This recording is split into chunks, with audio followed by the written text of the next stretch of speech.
Hello, and welcome to the Greater New Orleans Foundation's Next 100 Years Challenge. This is webinar number 3, and we're thrilled to have you back with us. If this is your first time, be sure to go back and look at webinars number 1 and number 2, and you'll get a longer introduction from me about what we're trying to do and who our moderator is. But let's go proceed to the next slide, please. The $1 million Next 100 Years Challenge is our way of celebrating the Greater New Orleans Foundation's 100-year anniversary, which is this year.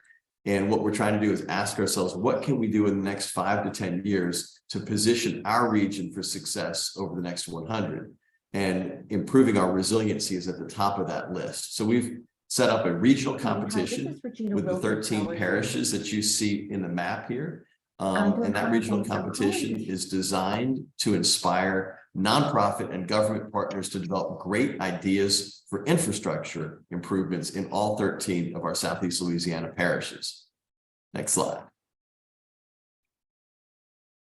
And we know there's a lot of federal funding out there from the Infrastructure Act, from the Climate Change Act. And so one such program, the Building Resilient Infrastructure and Communities program, has about $2 billion available each year for the next 5 years for one such resilience program. And so we want to look at that program and all the other federal sources of funding for resilience dollars and bring the money home to Louisiana. And that's what we're really trying to help communities with. So we're going to award up to 10 applicants with $100,000, and they can use that money to help develop the full plans for their resilience project. Turn those great ideas into comprehensive and actionable proposals that can win the big money and bring it home to Louisiana. So that's $1 million that we're awarding, with the hopes that we can turn that $1 million into tens of millions of dollars of projects for Southeast Louisiana. Next slide. So we know that applying for these competitions like this is difficult. We also know that applying for the federal funds is difficult. So we're trying to be a bridge to helping folks get the good idea and the successful application and the resources that they need to win. So there's 2 more webinars after today. One is coming Thursday, April 27th at 9:30 a.m. Central, as well as on May 3rd, again at 9:30 a.m. Central.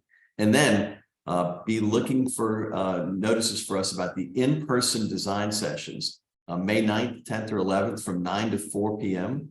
We will be having in-person sessions. And so applicants should get with your team, pick one of those days and plan to come for that full day to engage with panelists like we have on today's webinar and other experts to help take your great idea to become even better, or to help you develop a great idea for this competition through those in-person design sessions, May 9th, 10th, and 11th. So follow next100yearschallenge.org to make sure you're up to speed with all of our announcements. Next slide. And now I'd like to introduce Janice Barnes, who is our incredible assembler of talent and leader of all of our technical assistance work. Janice was the founding partner of Climate Adaptation Partners. She previously led the global resilience practice at Perkins and Will across the country and across the globe. And she was also here in New Orleans, a principal at Wagner and Ball. So she's got lots of national, international, and local relevant experience. And she is the assembler of talent and the leader of our technical assistance program. So Janice, I'll turn it over to you. And again, thank you all for joining us for the Next 100 Years Challenge webinar number 3. Thank you so much, Andy, and huge thanks to the foundation for doing this. When we talk to colleagues like Joyce, Jonathan, and Rob about participating, it's very, very compelling to know that this kind of transformation that could happen in Louisiana is being led by an organization like yours. So thank you. And thanks to everyone who has joined this. It's such a pleasure to imagine what ideas you're going to come up with or you're already working on, and to couple those with ideas about financing and funding. So I come from a design background, and I can tell you that when I was in design school, no one said funding and financing will be fun. But hanging out with Joyce and now Jonathan a bit and Rob, you realize this is actually where the opportunity occurs. And we are so, so grateful that they're spending their time with us today to share their knowledge. Joyce is the founder and president of Climate Resilience Consulting. I've known her for a number of years now, and it seems like every time we sit down to chat, I walk away having a little bit better knowledge of where her expertise lies and a little bit better understanding of how to find leverage within these systems. She is a true pioneer, having worked for over 200 clients. I'm guessing that number grows by the week, knowing Joyce and the work that she does. She is a partnership builder in many, many ways.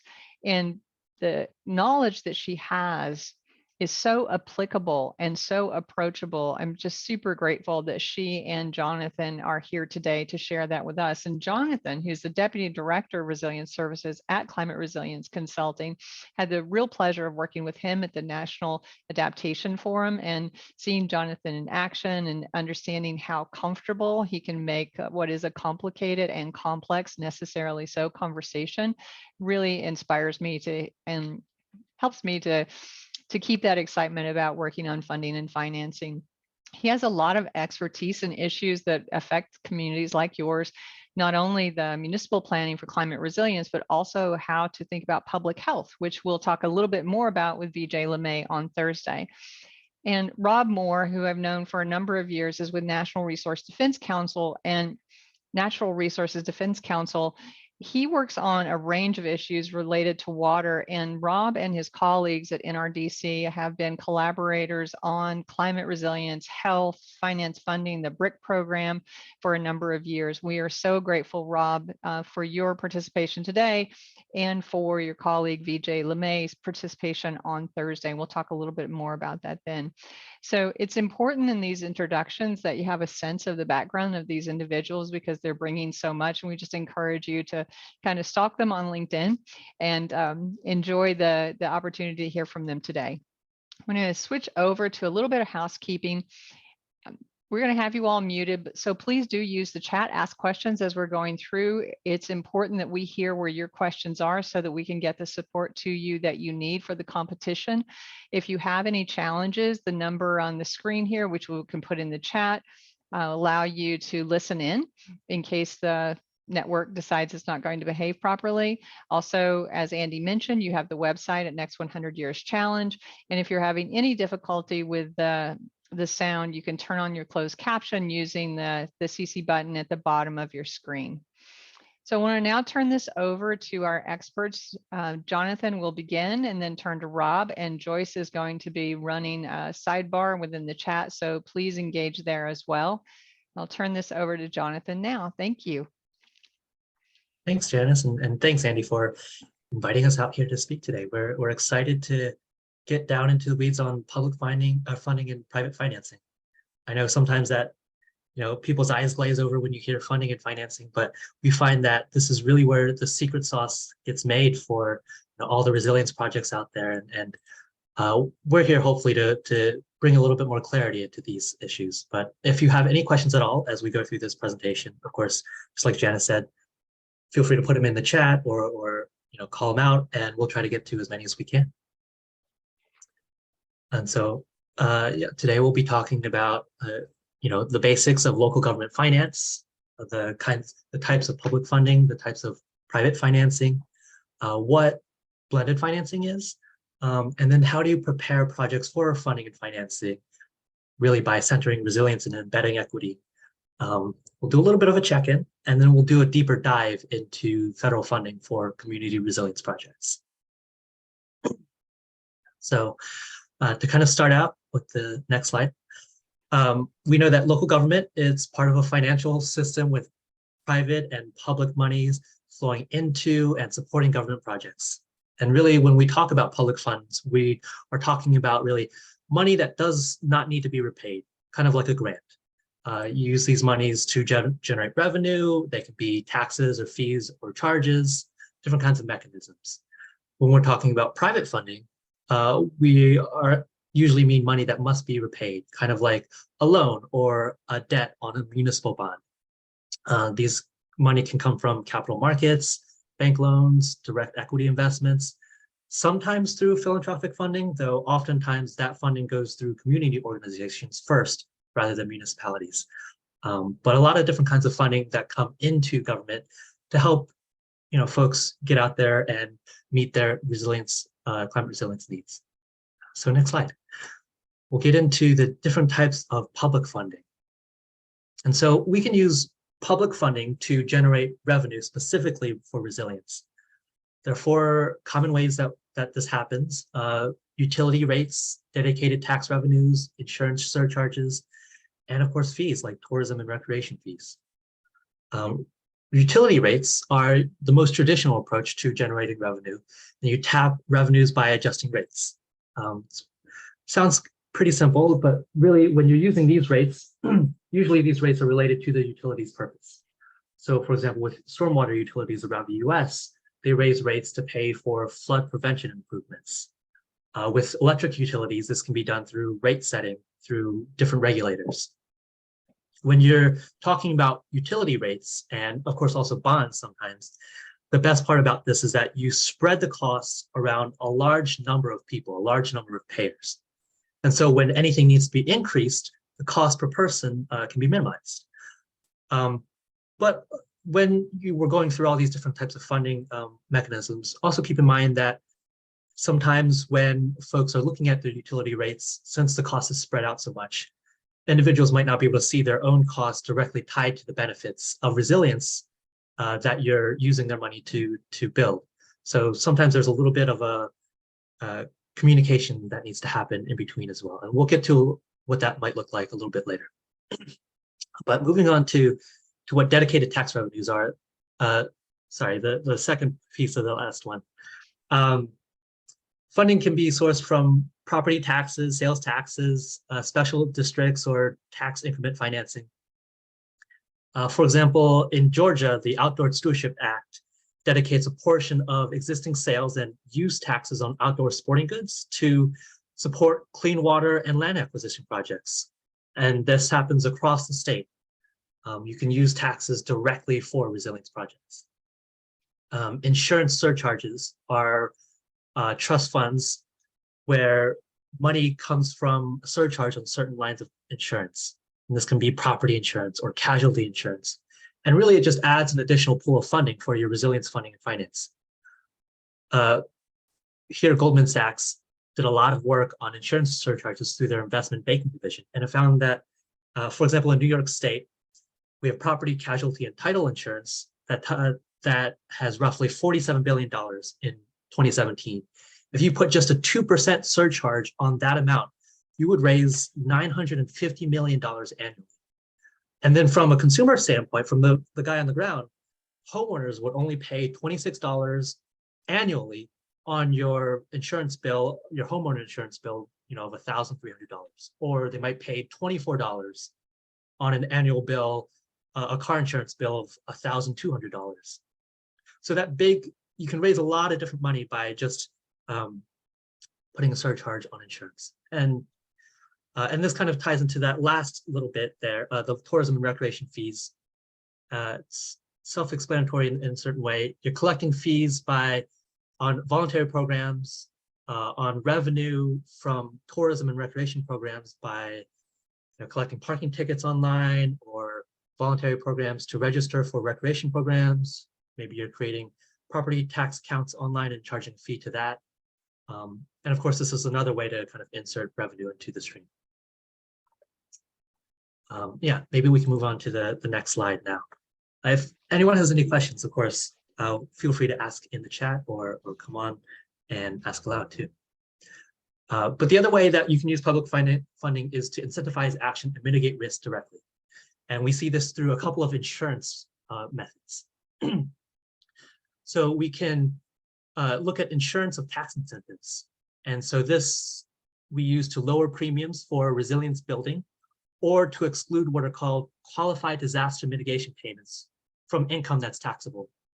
And what a qualified disaster mitigation payment is really any amount that's paid under the Stafford Act or the National Flood Insurance Act to a property owner for hazard mitigation purposes. So for property damage or avoid property damage from disaster. But nowadays we see a lot more opportunity to kind of expand this to look at resilience retrofits and tax credits for retrofitting your house for various different resilience benefits. I know the Federal Department of Energy has a database of various different state incentives that they've seen on renewables and energy efficiency, for example. The other way that you can use money and public funds to incentivize action is through insurance pooling. For example, we have catastrophe risk pools where you have large sectors or many different municipalities across big regions that pool together their risk. They retain some of the risk through joint capital, but they also transfer risk to capital markets. What this essentially means is that when you have so many municipalities working together or many different folks across a region, it's unlikely that everyone will suffer the same amount of disaster or the same major disaster in the same year or at the same time or in the same way. And so when you are pulling together your insurance across different sectors or different regions, you can create something that's cheaper for insurance companies to insure. And we see insurance pools like these throughout the US for things like wind damage, wildfire, agriculture, and it really allows folks to fund the hazards that they're facing. Let's move on to the next slide. Yeah. So to kind of illustrate the kind of public funding sources that are coming out, Andy has mentioned before, there's a lot of big funding coming out of the federal government, the American Rescue Plan, the Bipartisan Infrastructure Law, the Inflation Reduction Act. All of these make investments in key areas. Here, this graphic is from the Louisiana state government website. You can see there's about $4.4 billion that was announced for Louisiana so far under the Bipartisan Infrastructure Law, and it covers a variety of different sectors, from high-speed internet to public transportation, clean water systems, all the things on the screen. And this is a lot of money that we can go and compete for, and also use in conjunction with the kinds of public funding that's available to us, as well as the private financing that we'll talk about later. Just to kind of overlay that, there's a lot of funding coming from, different sources for manufacturing jobs, commercial investments, investing in agricultural projects, clean air emissions reduction projects. There's a lot of different ways that you can kind of angle yourself at this money. But yeah, let's move on to the types of private financing that might be available here. And just to note that we'll talk a little bit about private financing here, but I do know that in webinar 5 that's coming on in a couple of webinars, they'll be talking a little bit more about this. So feel free to ask any questions here and about the things that we're talking about, but also, look forward to the information that that will be coming from Quantified Ventures in a couple of webinars. But with private financing, here we're using really debt to grow funding and financing. And there's a bunch of different bonds and financing that you can use to do this. And so the most common one is the general obligation funds, which are common municipal bond structures, usually issued by local governments and backed by income or carbon taxes to finance major infrastructure and resilience investments that have long-term benefits.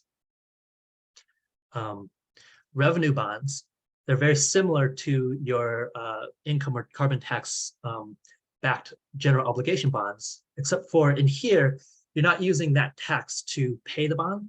You're really backing revenue bonds through the project that's being financed. So for an example, if you have a highway that you're building, for example, or a road that you're building, you can finance that with a revenue. Hey, Jonathan, you're muted. Ooh, sorry about that. I don't know how that happened, but if you have tolls that are being collected on a highway, you can sometimes use those tolls to pay revenue bonds. And so just a different way to look at paying bonds. Green bonds, very similar to the first two, except they're usually made for a fixed period of times and they go directly towards environmental projects. And sometimes they're associated with tax incentives for environmental projects and cost savings that are associated with these environmental projects. Usually they've been in the past used to raise capital for clean power or carbon reduction. But we're seeing them used in a variety of different ways, from stormwater management now to transportation, to land use or waste management. a lot of different ways that you can just structure bonds to meet different projects. Catastrophe bonds are new bonds that we're seeing as well. They're a way to manage financial risks when you have extreme natural disasters. And really, they're a form of insurance that trigger when a disaster strikes. So when you have like a hurricane, a storm surge, flood, or an maybe not an earthquake in many cases, but hurricanes and flooding, if the storm surge reaches a given threshold within 3 to 5 years, usually, the insurance purchaser, the government, keeps a certain amount of the bond to pay off the losses, and investors might lose some or all of their investment. But usually these are attractive to those who want to buy the bonds, because these bonds are not associated with other kinds of financial risks, and they usually have really good rates of return. And they become more valuable when you're actively working on resilience projects, because the amount of loss from natural hazards should be shrinking over time if you're working on good resilience projects. And so over time, they'll provide you more and more money, being more and more attractive to bond purchasers.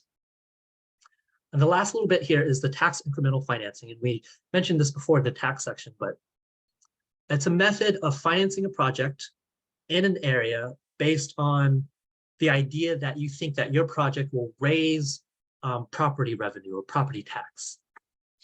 And so it's a mechanism where you're promoting investment in an area based on your climate resilience or your nature-based solutions, and raising the tax incrementally over time, or financing the project based on raised taxes over time. But the only part that we have to consider, the main thing that we have to consider with this last piece, is that when you have property costs that are going up, we have to make sure that we balance that development and not price out the folks that are living in our communities, or the lower medium income folks, or the Black, Indigenous, or people of color residents, or property owners, or local businesses and residences. You just have to make sure that that is happening at a rate that allows them to come with us on this development journey.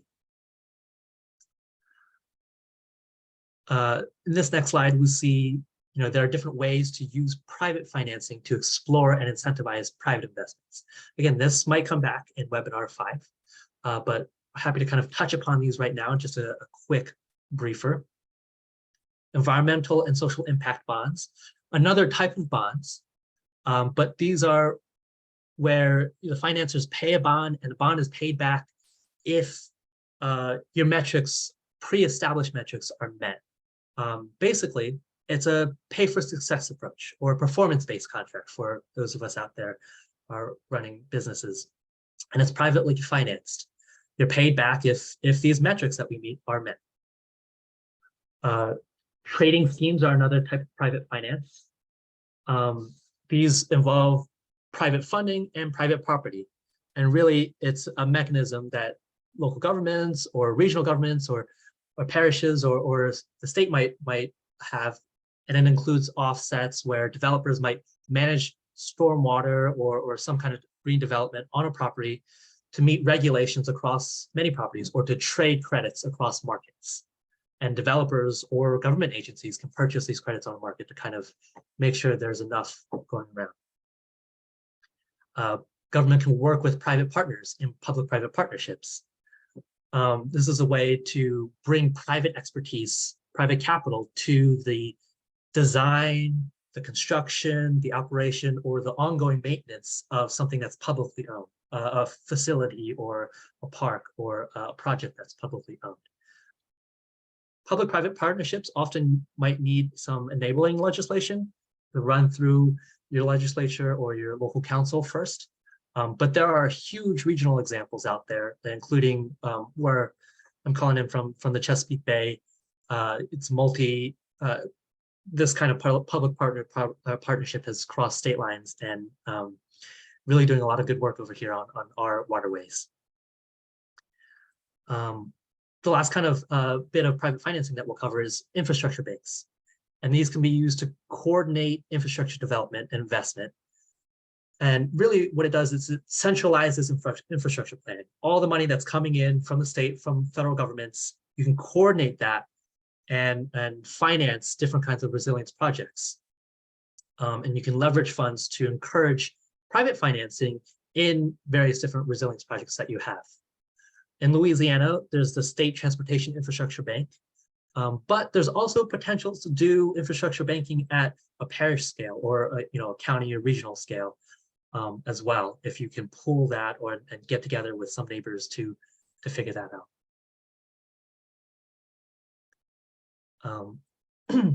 But that last little bit right there, we're talking about pulling different types of monies or using both public and private monies, and talking about why it's important to kind of use both public and private finance together. And so if we go on to the next slide, we'll see that when a project has revenue associated with it, it's considered bankable. And this term bankable is really important in the finance world. And what it means is that it shows investors, bondholders, that, hey, a project is really interesting. It might be really lucrative, really good, because there's already capital associated with the revenue. There's already money behind the project.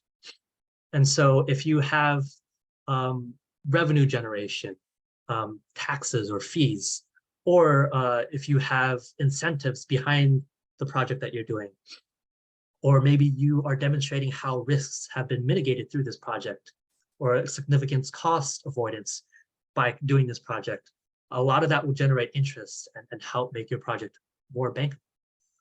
It might be helpful to consider if your project should be connected to taxes or to fee funds. It's important to really note that it's rare for any single source of funding to cover an entire project or initiative on its own, no matter what level you're working at. If you apply for federal government grants, the amount usually doesn't pay for the full cost of the project. Federal agencies, most of them have a cap of the percent of the overall cost that they'll pay for.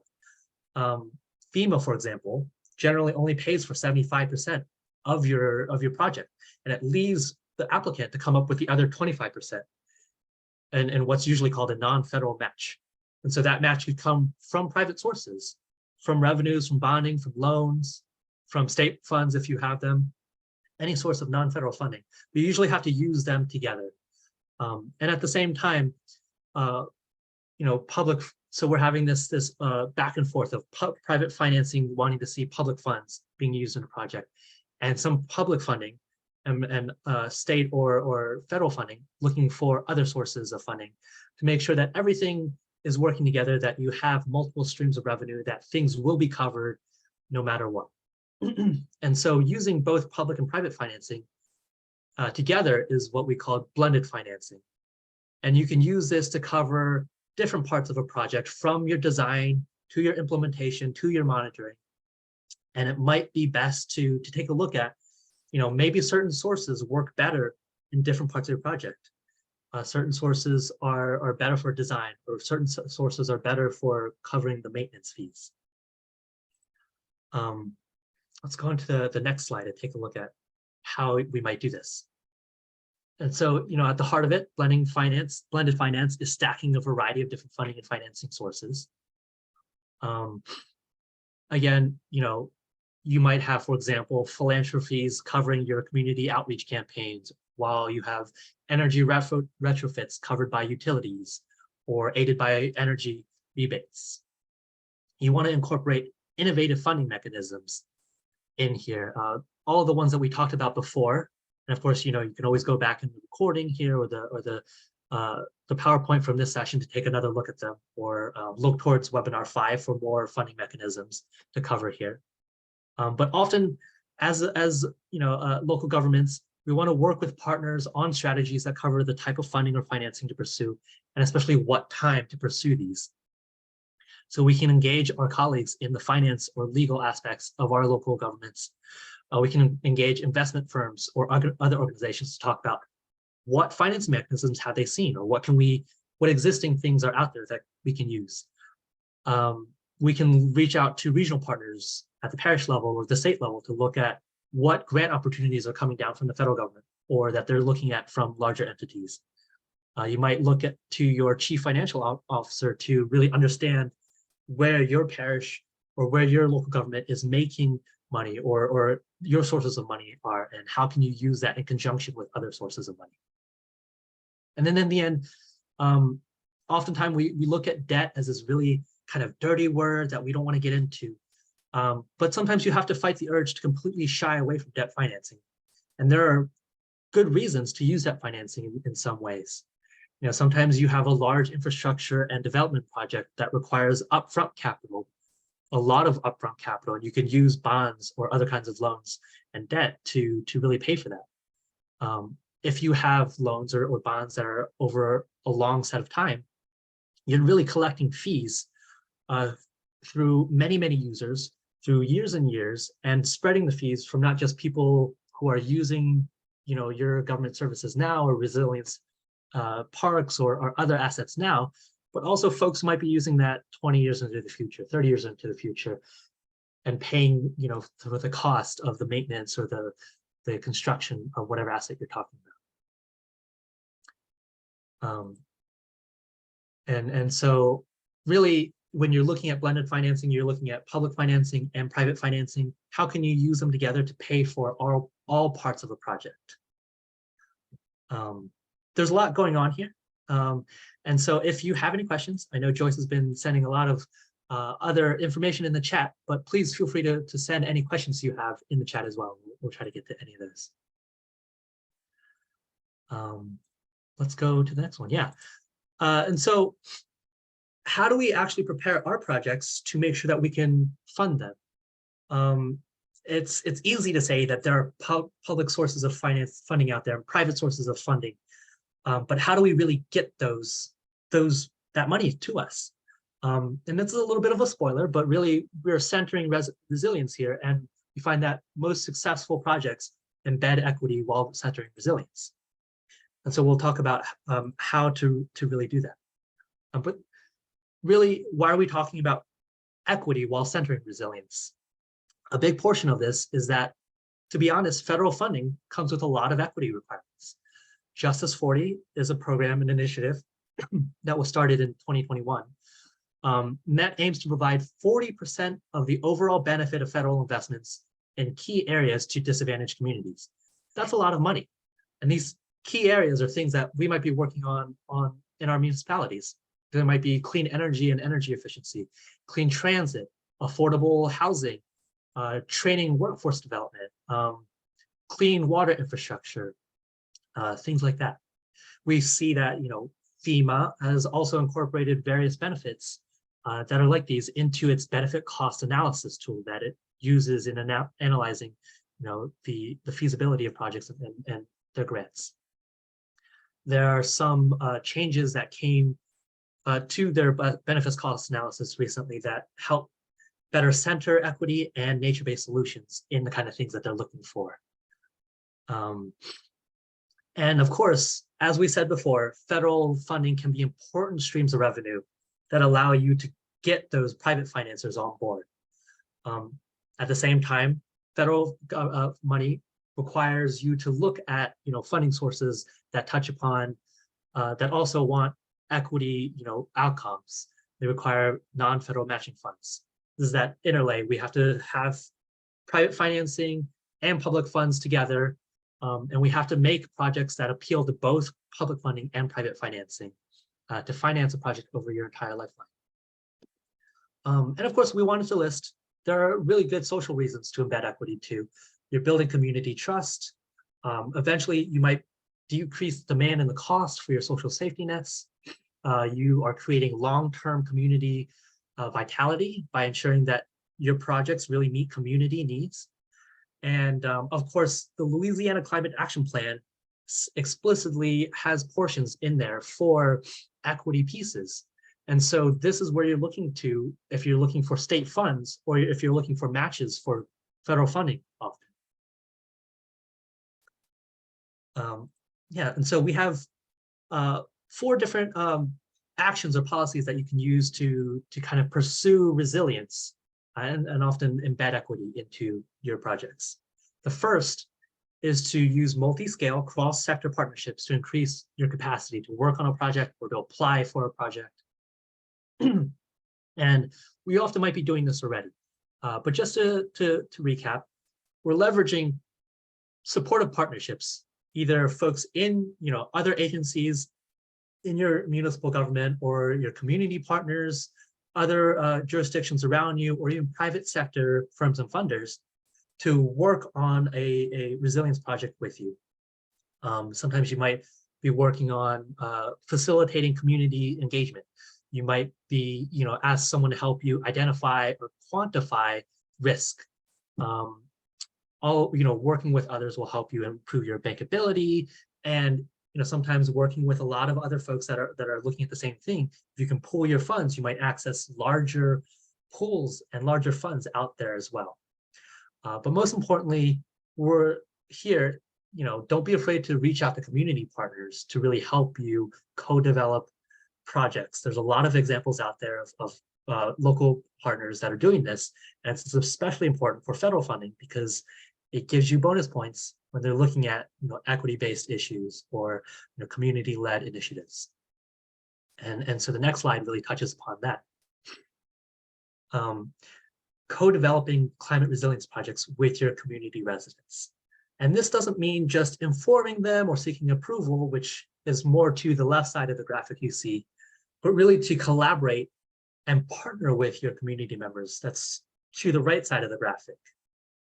And what this means is that we're looking at how do we make sure that community members have the platform to speak out and to co-develop something with us. How do we make sure that especially communities in need are able to do this? Maybe we're looking at how the vulnerability assessments that we're doing in our communities are more human-centric rather than traditionally financial centric. Where can we assess social and environmental benefits too? And how can we really ensure that the folks who are most in need are able to come to our workshops, come to our meetings, and have a platform for speaking with us on equal grounds or on grounds that are partnering with us? I see there are a lot of different resources in the chat that you can look at, but a lot of different examples out there of local communities doing this. And one thing that I'll point out is that there's a free resource out there. There's a little bit of a self-plug, but the Ready to Fund Resilience Toolkit is a toolkit made for local governments with the American Society of Adaptation Professionals, as well as our firm, Climate Resilience Consulting. And there's several examples in there of local governments working with communities to create outstanding resilience projects or earn more funding from engaging with communities and getting that federal funding. But really, in the end, when you work with community members, it's about needing to make sure that you tease out all the needs that are met, that need to be met, and all the benefits that could be had with whatever project you have, and showcasing that to funders or financiers. And so our next slide kind of shows a little bit of about that. What we're talking about here is comprehensive accounting practices, making a strong business case for action. And really, it's using an alternative cost-benefit analysis that focuses more than just traditional finance benefits. Usually when we're looking at cost-benefit analysis, we're looking at, how much money does this cost? How much, income does it provide us? What kind of revenue do we have? But we're finding more and more that successful resilience projects look a little outside the box. They might pursue a triple bottom line. They might look at not just financial benefits, but social and environmental benefits. What are your, what is the urban challenge or the climatic challenge that you're facing here? And maybe it improves public health and lessens basement flooding, in addition to increasing property values and saving owners, money on insurance. Might increase public health or boost tourism. And those are other benefits that are coming in too.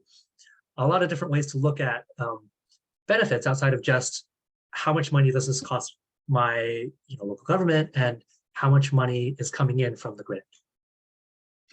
On oftentimes, folks might say, well, it's hard to really put a money value on the cost of things like trauma or the cost of social connectivity, or if we have to relocate someone from one house to another, how do you put a money value on someone's entire livelihood? And it's hard, but sometimes you can work with partners, universities, for example, or nonprofits to quantify or provide a monetary value or some kind of value to the intangible benefits. We often say, if you can't measure it, it doesn't get done. And so in this case, putting some kind of monetary value might help get some value out of these other benefits that we're talking about too. And of course, we have to consider the planning horizon of climate resilience investments. Sometimes we reduce the long-term costs or the benefits of a project 10 years down the line, 20 years down the line, because it's too far off in the distance. But we encourage you to consider longer planning horizons. A lot of these benefits come much longer term down the line, but they are really important and provide a lot more benefits, a lot more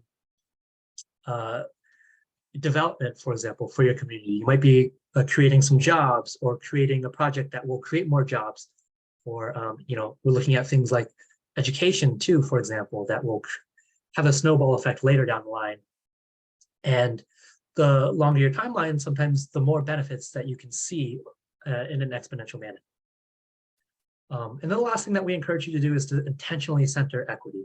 Sometimes it's nice to say that you're looking at equity, but to really go out and find communities that have historically been underserved and put them in front of the line in terms of who are we making this project for, and how do we make sure that the benefits from our project are going to those who are truly in need, and make sure the data backs that up.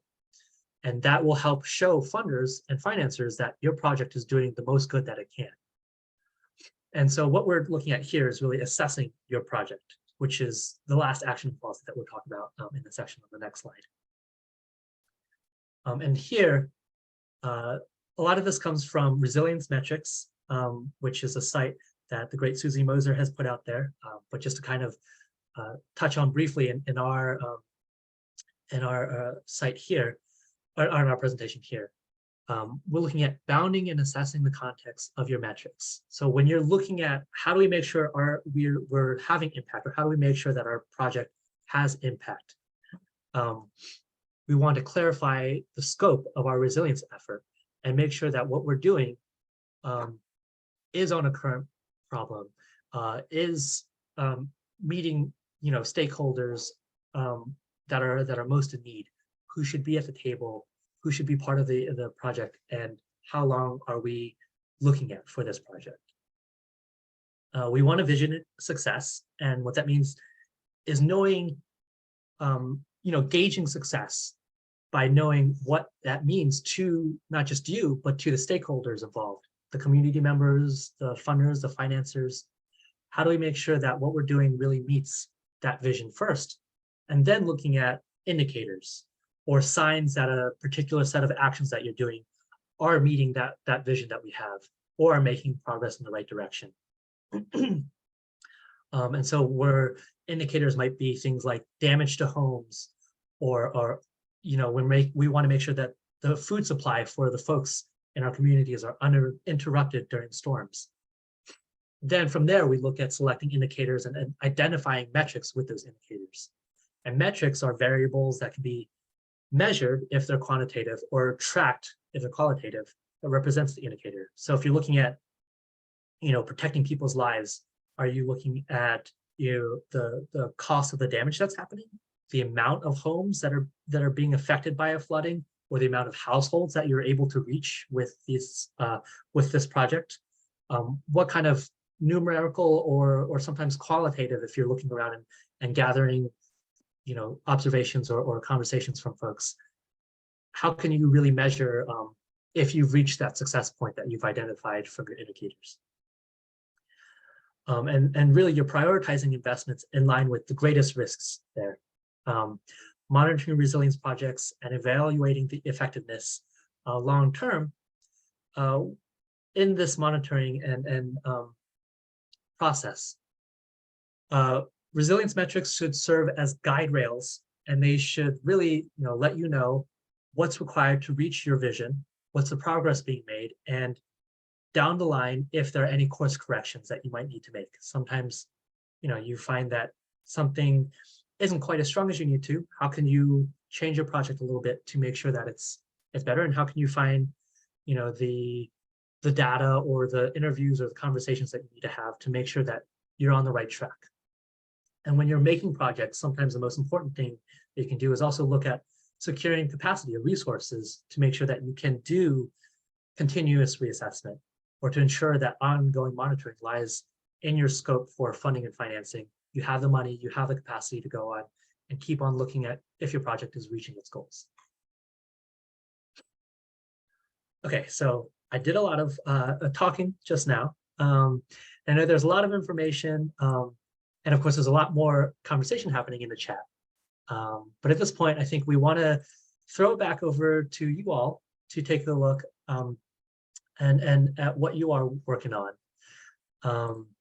And so we have several questions for you all. And we just like to learn a little bit more about what you're working on and how you might be going about funding and financing. And so in the chat, we will be putting in a link that you can go to, or alternatively, if you have a phone readily available, you can text T Jonathan Lee 625 to 22333. And we'll give you a few minutes to take, to kind of absorb what you've been listening to, or just kind of tell us a little bit more about the kind of resilience projects that you've seen in your community or you might have in mind for the future, so we can kind of better help you as we go forward.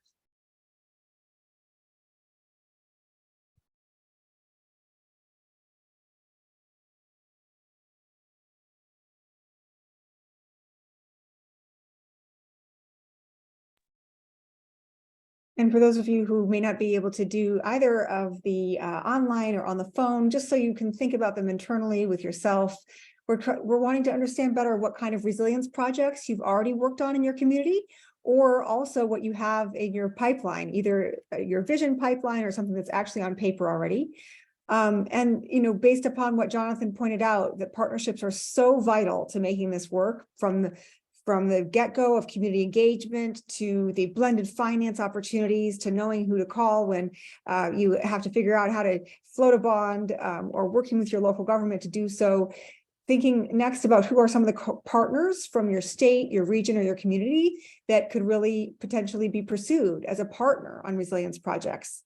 This will help to, increase your local capacity and also your funding potential. So partnerships cannot say enough about how valuable they are, including just to get together when the going gets tough, which it does frequently in the funding and finance scheme. And then last two questions, we're thinking about, what are some social benefits or environmental benefits that someone looking to create a resilience-based project in your community might consider to make a stronger case for action. This is especially true right now in this common era where we have the Federal Justice 40 initiative, and it should be something that we're thinking about at all times, since we know disproportionate impacts from climate risks in particular are increasing inequity in our communities. And so finally, thinking about various projects that might be conducted in your communities, what do you think some success metrics might be? Look ahead to plan for those successes and then think through whether or not your project plan actually does achieve those. And those are really fundamental to convincing any kind of funder, if you're applying for grants, or financier, if you're trying to attract capital, that you mean business and that you have impact in mind, whether that's environmental impact, social impact, market impact, or all of the above. I see one, someone wrote in stormwater management parks with recreational, educational, health, urban heat island, and habitat benefits. And this is great. This is amazing. There's a lot of different benefits that this person is already looking at, and this community is already looking at. And I think one of the great things is that the more benefits you have, the more people are likely to be interested in your project. And the partners that you can have in there to help you out with writing applications, with providing capacity, implementation, funding, the more that's possible. So it's great to be looking at all these different things.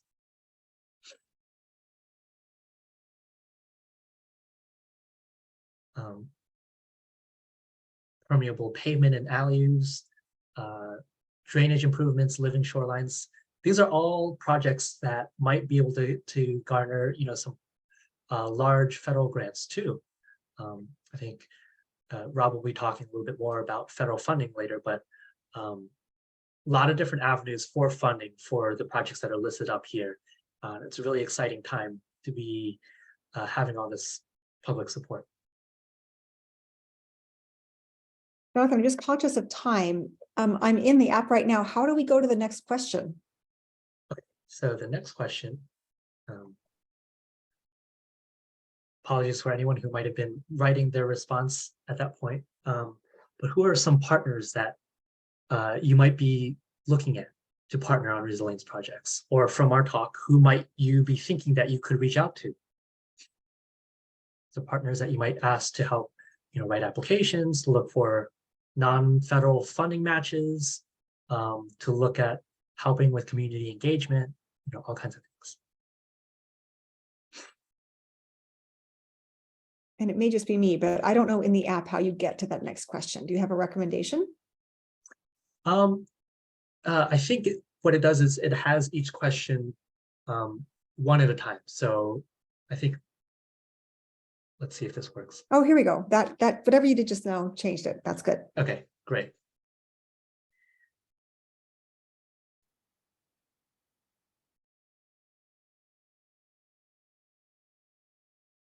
I see in the chat, David put out that he doesn't have a specific project in mind, but he's excited to hear about projects and promote other projects.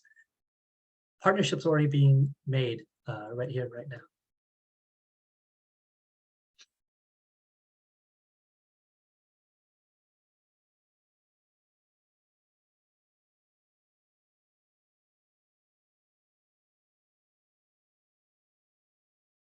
We have local banks coming in, chambers of commerce, local universities. Yeah. Governor's office based on the climate plan. And these are folks that you could reach out to look at, the federal grants that might be coming into. And especially with nonprofits and universities we mentioned earlier, you could, look to them to help you gather data that might help back up your resilience plan or show the benefits of your resilience plan. Yeah, and one thing I might add to here are, maybe you have community-based organizations that are really strong.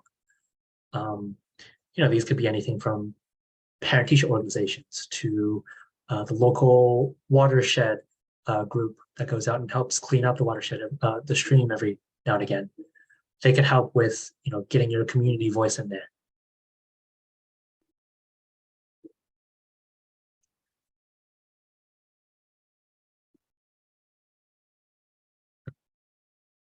And speaking of the devil, someone wrote down schools and school boards as soon as we said. Jonathan, I think we need to move on so that Rob has adequate time. Okay.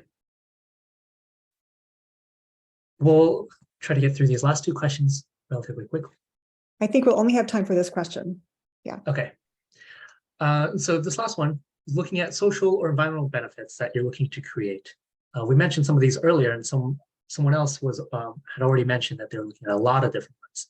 But are there any benefits that you could see that maybe weren't there before in the project that you might be thinking about, or in projects that have already existed? Maybe there are other benefits that have occurred that you might not have thought about in the design.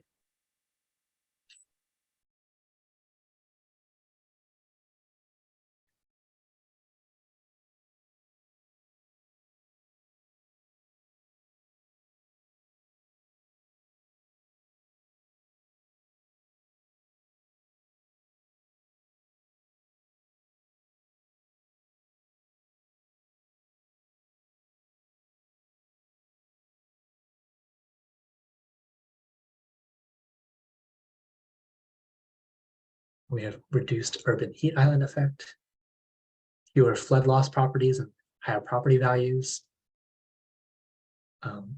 bridging the gap between local makers and food deserts, improved recreational opportunities.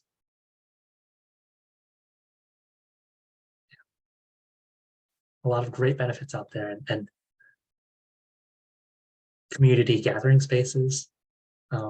Yeah, all of these things would be great to list in an application, especially for federal funding, and for a lot of private financiers too out there are looking for, what are the co-benefits of your project? Does it have other benefits, social or environmental, that it might be garnered when you enact the action or the policy? Great. Great. And Janice also pointed out the health outcomes that come from having lower heat island, maybe having lower mold in your house. So that's all fantastic. I know we want to turn now to Rob Moore with the NRDC, who is an extraordinary global expert on some of the things that he's about to share with you. Great, thanks a lot. Everybody hear me okay? Perfect. All right, very good.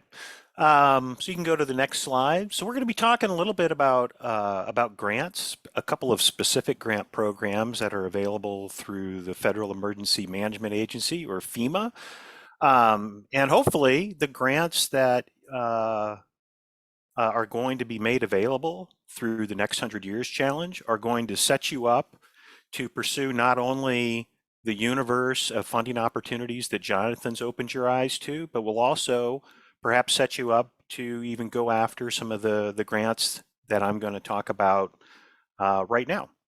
Next slide, please. So FEMA is hardly the only agency that's funding aspects of resilience in the federal government. Lots of different agencies are playing in this space and have funding that can assist your needs. So whether that's housing related or economic development with HUD, whether you want to build a giant project that's gray infrastructure, probably the U.S. Army Corps of Engineers loves doing those. If you can get Congress to give them money for that project, they've got those dollars. NOAA, EPA also do different aspects, as does Department of Interior. One agency I left off of here was Department of Transportation. I should mention they have new federal funding through the Infrastructure Act and the Inflation Reduction Act to enhance resilience planning around transportation assets and also implement projects that can enhance climate resilience in all aspects as it relates to transportation. So there's a whole universe of federal funding that's available to support whatever your project is, and I would encourage you to look into those. I'm going to spend some time today just drilling down into two of those grant programs at FEMA specifically. Next slide. So those two programs are the Building Resilient Infrastructure and Communities program, which most people simply refer to as BRIC, and the Flood Mitigation Assistance program, which most people just refer to as FMA. And that's how I'll try to refer to them throughout this presentation. So for both of these grant programs, they've seen a huge increase in funding over the last couple of years. The Flood Mitigation Assistance program typically used to get about $150 to $200 million a year.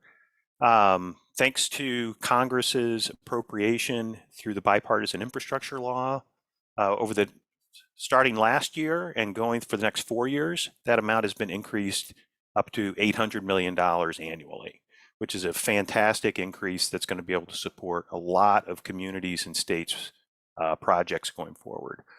Under the Building Resilient Infrastructure and Communities program, that originally started 3 years ago at a total amount available nationally of $600 million, and that's grown up to almost $2.3 billion in the last funding cycle.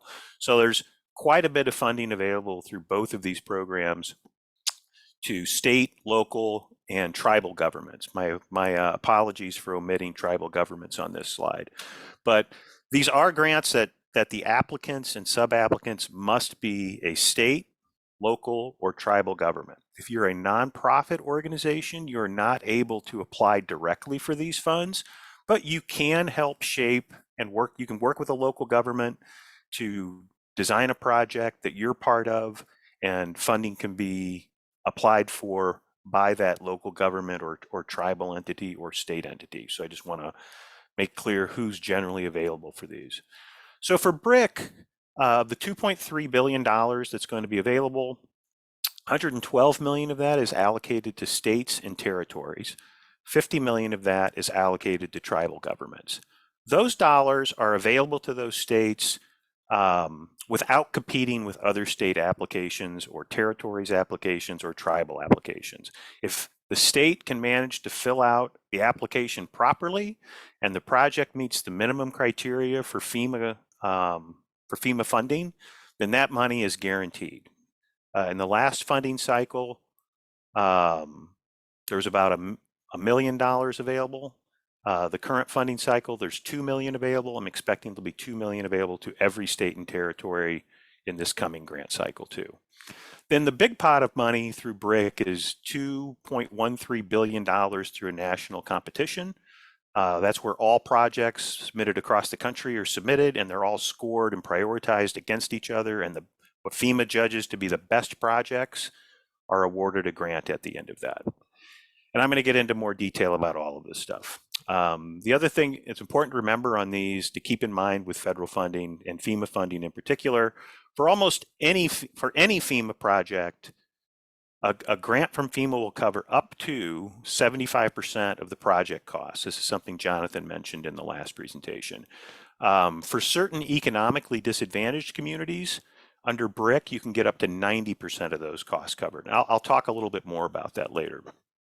Also under BRIC, you should know that BRIC can be used to address the full range of natural hazards that are out there. If you have a project designed to help with extreme heat, with drought, with flood, with hurricane, with storm surge, they're all eligible projects under BRIC.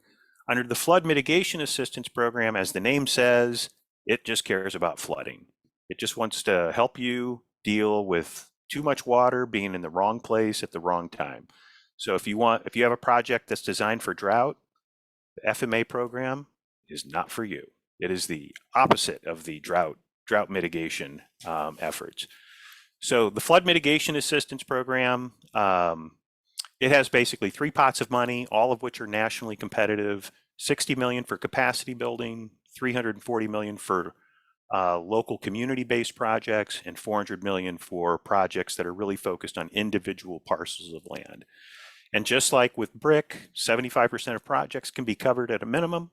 For economically disadvantaged communities, up to 90% of projects can be covered, as well as for repetitive loss properties. I'll talk a little bit more about what those are a little bit later. And the full cost of a project can be covered by FEMA for projects that are mitigating what's known as severe repetitive loss properties. And I'm going to tell you, if you don't know what that term means, hold on, I'm going to tell you what it means a little later in the presentation. Quick note, I'm going to be giving a lot of dollar figures about the dollars that are available in different pots for all these grant programs. These are all based on the last year of funding, which has not been announced yet. Applications have been submitted, but FEMA has not made those awards. These dollars could all change a little bit. The next round of funding will probably be initiated later this year, probably in August or September. Next slide, please. So how do you apply for BRIC and FMA funding? Well, the whole process starts later this year when FEMA will publish what's called a Notice of Funding Opportunity. That should come out, I think it'll probably come out in August. The application deadline for BRIC and FMA run parallel. Basically, it'll go from sometime in September of this year till January of next year. So states are responsible for assembling all the applications and submitting them to FEMA. So local governments, tribal governments, if they want to apply, they have to work with their state, submit their application to the state, and then the state takes the entire package and submits it to FEMA on the local government's behalf. So the person you want to talk to, if you are interested in a BRIC or an FMA grant, is named Jeffrey Gearing. He's the State Hazard Mitigation Officer for Louisiana. He's the key contact if you're interested in pursuing these dollars or if you have questions that you want to ask. I don't know Mr. Gearing. I bet he's a super nice guy though, and can't wait to talk to you. So write that name down. There's a link to his office right there in the presentation. If you have the PDF for the presentation, you'll be able to access that and get in touch with him. Next slide, please. So first, let's talk a little bit more about BRIC. So what type of funding and assistance is available? The first type of assistance I want to really flag and emphasize for people on this call is not funding at all. It's direct technical assistance. So FEMA, if you are a disadvantaged community and you just don't have the capacity maybe to even design a project or conceptualize a project or fill out the full application and all the materials, FEMA wants to help you figure that out. So in the last grant round, they offered direct technical assistance from FEMA to 40 communities nationwide. This is the one piece of BRIC where you can apply directly to FEMA. You do not have to work with your state to try to get this. I can't encourage you enough to take advantage of this and apply directly to FEMA and see what assistance that they can offer you. Their goal in helping people who apply for this assistance is to set you up for sustained success. If you don't have a hazard mitigation plan, they want to help you do that vulnerability assessment. They want to help you figure out what your biggest climate risks are and hazard risks are. They want to set you up to actually design a project and successfully apply to BRIC or FMA or one of their other grant programs so you can get the funding you need to address your community's vulnerabilities. So that's the first source of assistance that I want to highlight for you. The second source of assistance is basically capacity building activities. So these are things like building and zoning code updates, or going through the process of adopting those codes, or implementing them, or making sure they're actually enforced. And when developers are putting something on the ground, that they actually comply with those codes. These are all types of things that can be covered under the capacity building activities of BRIC. Same with hazard mitigation planning and development. Also just training, staff development, planning exercises, things that help your community be better situated for dealing with the occasional disaster, planning for the future, and long-term needs associated with climate impacts. Next slide, please. So all capacity building projects have to be applied for under what's known as the state allocation. So every state has $2 million that it's essentially guaranteed to get if it can fill out the paperwork correctly and the project meets FEMA's grant criteria.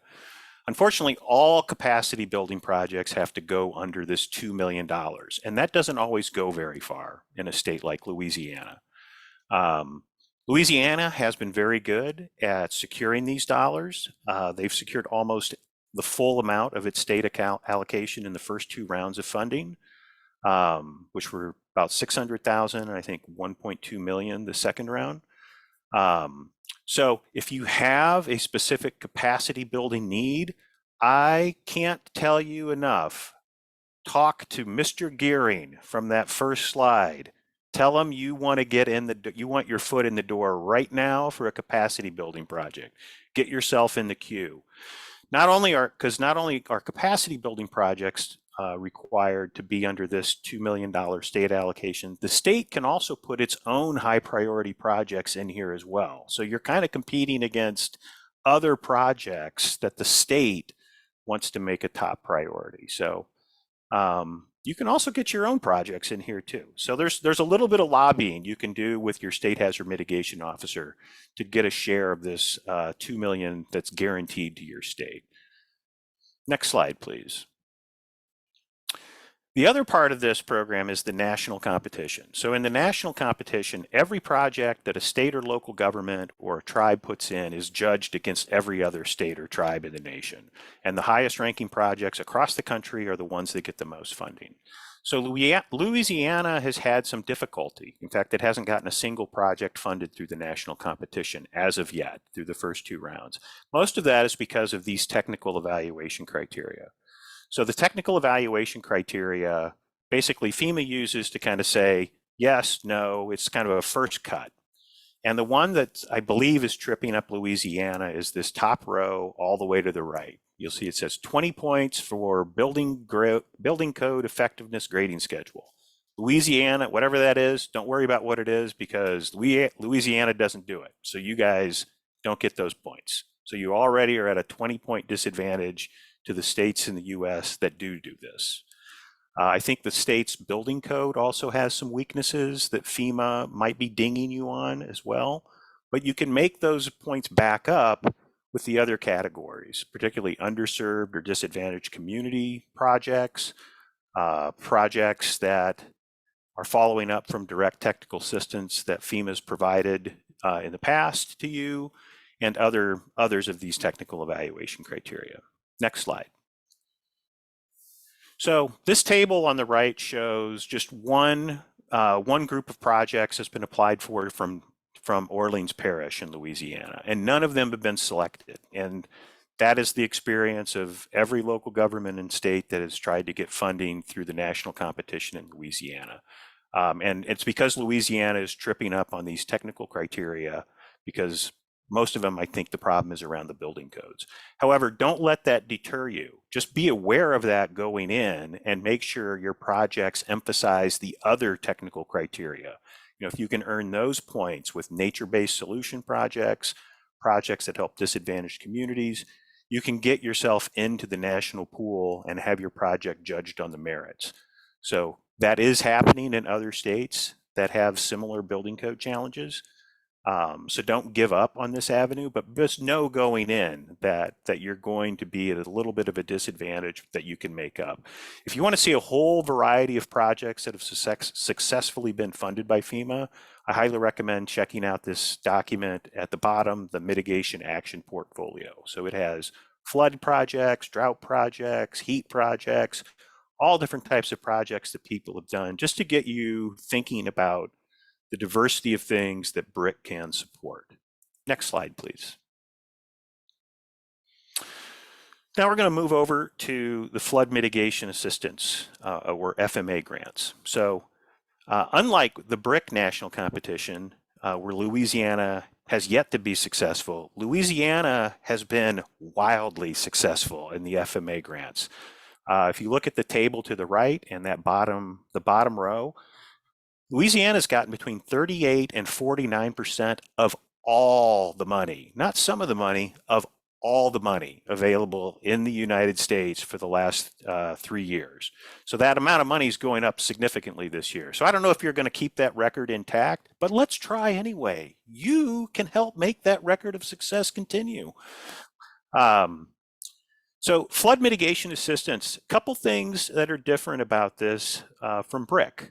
So first off, it only deals with flood. Second, the beneficiaries of the project need to be able to show a direct connection to the National Flood Insurance Program. I can explain why that is later if anybody's curious, but it really is designed to help reduce damages that are paid out ultimately by the National Flood Insurance Program. So if you're looking at elevating a bunch of homes or buying out a bunch of homes, those are going to be good projects, but only if those homes are insured through the National Flood Insurance Program. Unfortunately, if they're not in the NFIP, FEMA is going to be not very interested in giving money to mitigate them. They're really interested in things that help lower the financial risk to the National Flood Insurance Program. We can go to the next slide. So within the flood mitigation assistance grants, there's kind of 3 basic activities that can be supported that I went through the dollar amounts that are available at the on one of the early slides. But one of those is capacity building. There's about $60 million available for capacity building in the current grant cycle. As with BRIC, it supports many of the same types of activities. You can get more information at the link I've provided below that graphic.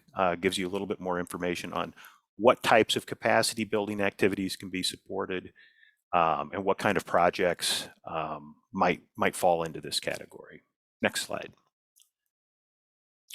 The next category is localized flood risk reduction projects. So there's going to be about $340 million available in the current grant cycle. And I'm expecting that to be about the same in the next grant cycle too.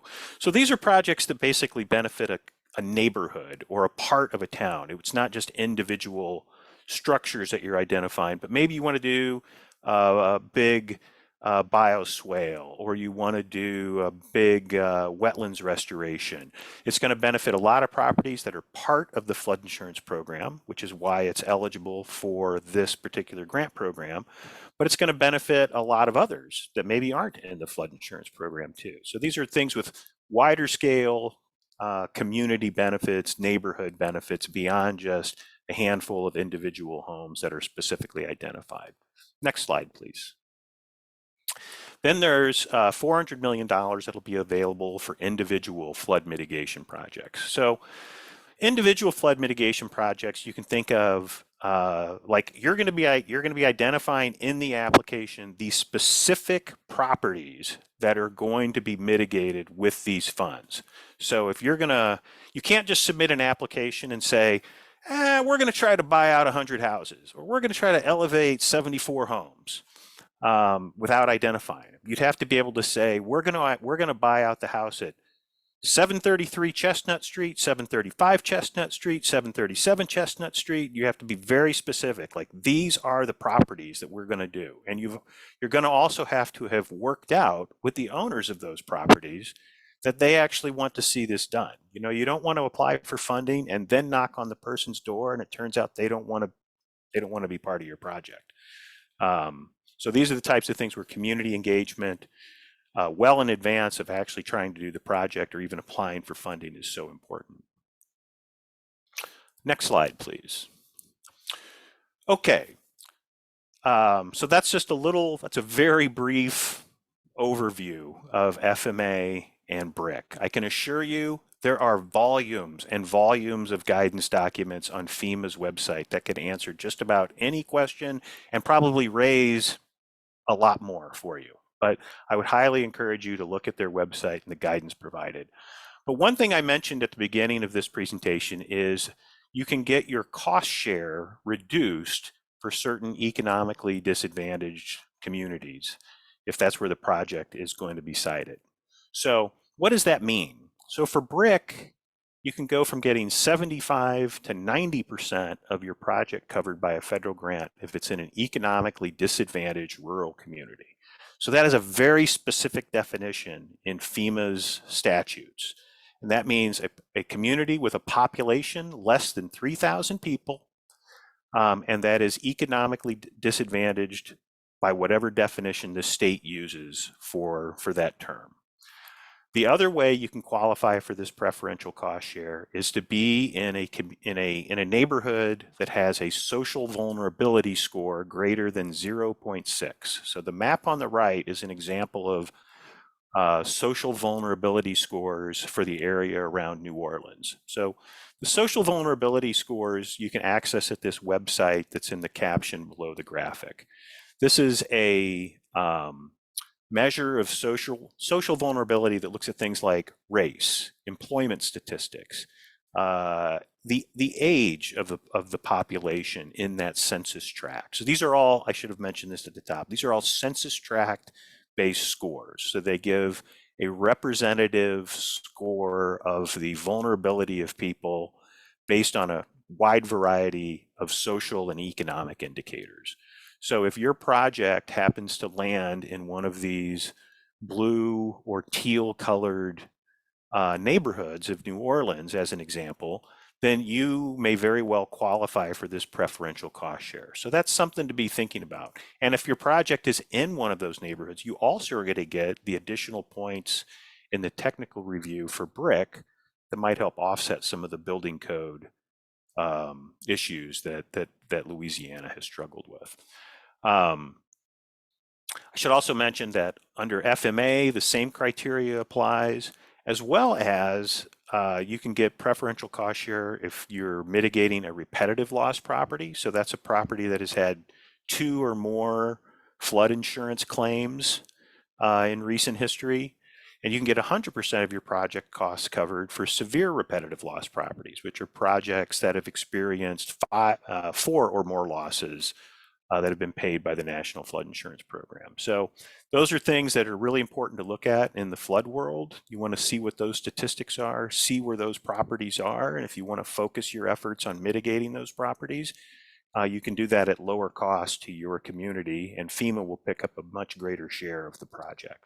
Next slide. This is just a resource list. This is in the PDF, so I don't need to go over these, but these are just some of the other documents that are out there to help you conceptualize and plan a project application.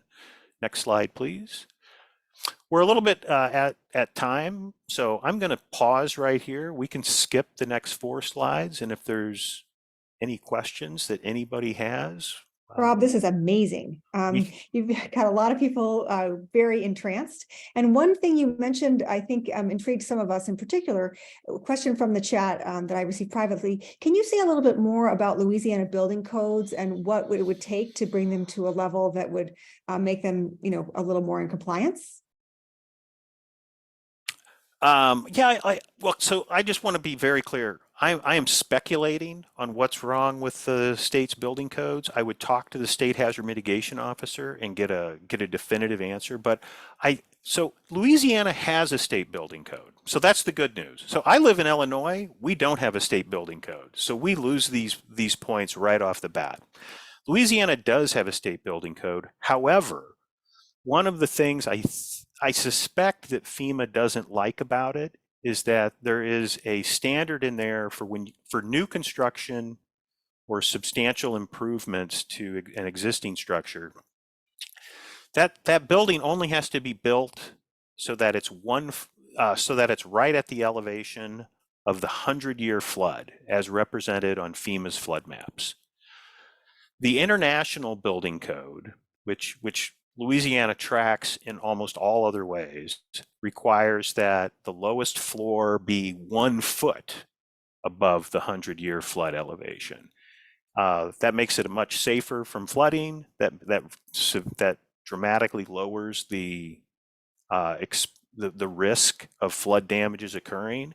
And for whatever reason, Louisiana doesn't want to do that. Mm-hmm. I would change that. I would even go a little higher than 1 foot personally. But unfortunately, the way the criteria works for FEMA, it doesn't matter if your local government has adopted a better standard. The points are determined by the state building code. Mm-hmm. Mm-hmm. Mm-hmm. Right. Thank you. Other questions for Rob? Comments? I have one actually, if I may. Rob, you and your colleagues at NRDC have been extraordinary advocates for all of us in terms of helping to improve federal government processes. Can you say a word about some of that advocacy that relates to the presentation that you've just shared? Well, sure. Are you opening the door for me to show my last 3 or 4 slides? Yeah. All right. Well, let's go back a couple slides here. Thanks, Joyce. So this actually comes back to something I said at the top or closer to the beginning of the presentation too. Go back 2 more, please. So this is a chart that just shows, based on the first 2 rounds of BRIC, the first 2 rounds of grants that were made, who got the money? And on the x-axis is a score called the Rural Capacity Index, which is a measure that a group at the University of Vermont came up with. Basically, among rural counties, and they define rural in a way that it basically excludes major metropolitan areas, but small cities, I think, are also part of this. So it's somewhat representative of the nation. So on the left are kind of high capacity communities that have the funding to have professional staff. They're filling out excellent applications. They're doing all the things that a well-equipped, well-oiled machine of a city typically does. It provides great services to its citizens, et cetera, et cetera, et cetera. On the right side are lower capacity communities that provide fewer services or maybe less proficient at providing those services to their community members. So what happens in the BRIC competition, and we'll just focus on the green bar, the communities that get the most money and are most successful are, not surprisingly, the highest capacity communities. And you see that green bar falls off rapidly, even between the first tier and the second tier of capacity communities. Once you get down to the lower 2 tiers, nobody's getting any money. What that really means, what you should, and the same is true for FMA projects, which is the next slide. What I want you to take away from that is, don't feel like you should jump immediately to designing and trying to implement some big ambitious project like that's going to move a lot of dirt around. You might want to apply for, really look at that direct technical assistance avenue. That might be a really smart move to pursue. Also, think about how you're going to leverage the potential grant you get from the Greater New Orleans Foundation through the Next 100 Years Challenge. That is the seed money that can help you develop the capacity you need to develop a successful project. Maybe you need to hire a consultant or an expert to come in. Maybe you need to spend a good amount of time doing very high quality community outreach so you can really make sure this is designed with the community needs in mind. But just really think about, what do we need to be successful? Because a successful project isn't just something that looks cool and you got great drawings and you've got good engineering. Those are all aspects of a successful project, but they're not the totality of a successful project. Yeah, that's great. Thank you, Rob. So many good words of wisdom. And we're going to turn it back to our hosts. Thank you so much to Greater New Orleans Foundation. Dan and Isabel, over to you to close us up. Thank you, Joyce. For starters, I'm going to run a quick poll. The polls always help us to better design training and know what you're looking for in terms of your learning needs. And we also have some questions that I'm putting in the chat, just 2 questions. The first one is, what did you like most about the webinar content? Again, super helpful if you can give us a little bit of feedback. And then the second question is, what information or resources do you need to be successful in implementing your resilience project? So always happy to receive feedback on that. I'll leave the poll open for a little while. Also, I'm going to put in the dates and locations of the in-person workshops that Andy mentioned in the beginning. And I think that, as Rob mentioned, in terms of thinking about what is going to take your project to the next level, and how you can fund community engagement or expertise, et cetera, that's what we're hoping will happen with this funding for the challenge. So my name, and I didn't introduce myself, but you saw my face on the slide, Isabel Barrios, Greater New Orleans Foundation, Senior Program Officer. And I am available for any questions that you have, and I'm going to pass it over to Dan while I put the locations in the chat. Thank you. Hey, y'all. This is Dan Favor. I'm the Director of Environmental Programs at the Greater New Orleans Foundation. And as Isabel mentioned, both her and I are excited to chat one-on-one or with your team about the Next 100 Years Challenge, any details that you might, or any questions you might have, and any project ideas that you have. We'd love to dig in and brainstorm with you a bit and really line up all the resources that you could use to make sure that you have a great application for our Next 100 Years Challenge, and even more importantly, down the road, making sure that your projects are really poised to be funded and have great impacts and benefits in your community. So many thanks to all the presenters today who gave such great information about one of the crucial parts of that, funding good resilience projects. Make sure to check out the other webinars that we've already had that are recorded and available at next100yearschallenge.org. And feel free to reach out to Isabel and I with any questions, and be on the lookout for emails or calls from us, as we will likely be reaching out to you. As well, as we're looking to connect with everyone as we move forward in the challenge and move forward in our collective efforts to make the Greater New Orleans region more resilient, more sustainable, and more equitable through great projects in y'all's communities. So appreciate everyone's time today. And with that, I think unless Janice or any of the presenters have anything more.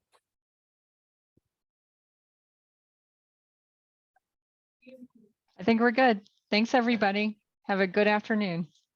Yeah, thanks so much, y'all. Thanks, Janice. Thanks, Rob, Jonathan, and Joyce. Really appreciate y'all. And thanks, everyone, for being here. Talk to y'all soon.